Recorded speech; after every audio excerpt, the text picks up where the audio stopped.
जो होने वाला है वो होकर ही रहता है, और जो नहीं होने वाला कभी नहीं होता।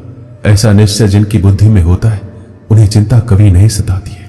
अपने परम भक्तों जो हमेशा मेरा स्मरण या एक चित्त मन से मेरा पूजन करते हैं, मैं व्यक्तिगत रूप से उनके कल्याण का उत्तरदायित्व लेता हूं।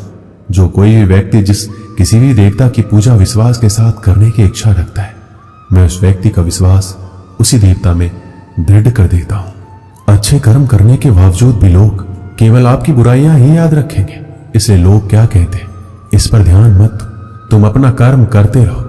मानव कल्याण ये भागवत गीता का प्रमुख उद्देश्य है। इसलिए मनुष्य को अपने कर्तव्यों का पालन करते समय मानव कल्याण को प्राथमिकता देना चाहिए। इतिहास कहता है कल सुख था, विज्ञान कहता है कल सुख होगा, लेकिन धर्म कहता है अगर मन सच्चा और दिल अच्छा हो तो हर रोज सुख होगा।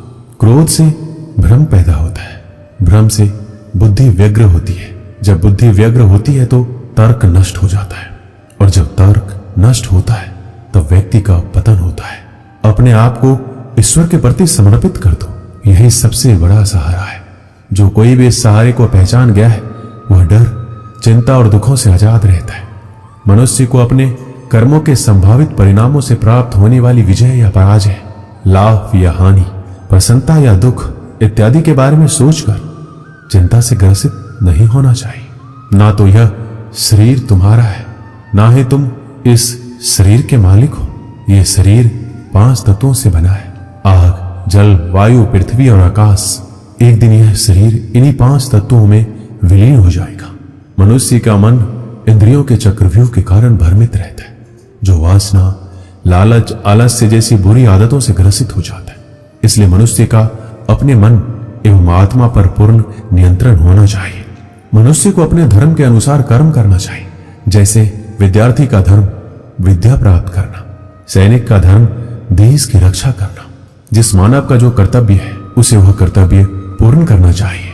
मैं सभी प्राणियों को समान रूप से देखता हूं। मेरे लिए ना कोई कम प्रिय है ना ही ज्यादा, लेकिन जो मनुष्य मेरी प्रेम पूर्वक आराधना करते हैं वो मेरे भीतर रहते हैं और मैं उनके जीवन में आता हूं। तुम्हारा क्या गया जो तुम रोते हो?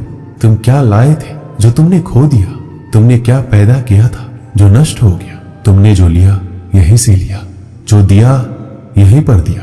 जो आज तुम्हारा है कल किसी और का होगा, क्योंकि परिवर्तन ही संसार का नियम है। जो मनुष्य जिस प्रकार से ईश्वर का स्मरण करता है उसी के अनुसार ईश्वर उसे फल देते हैं।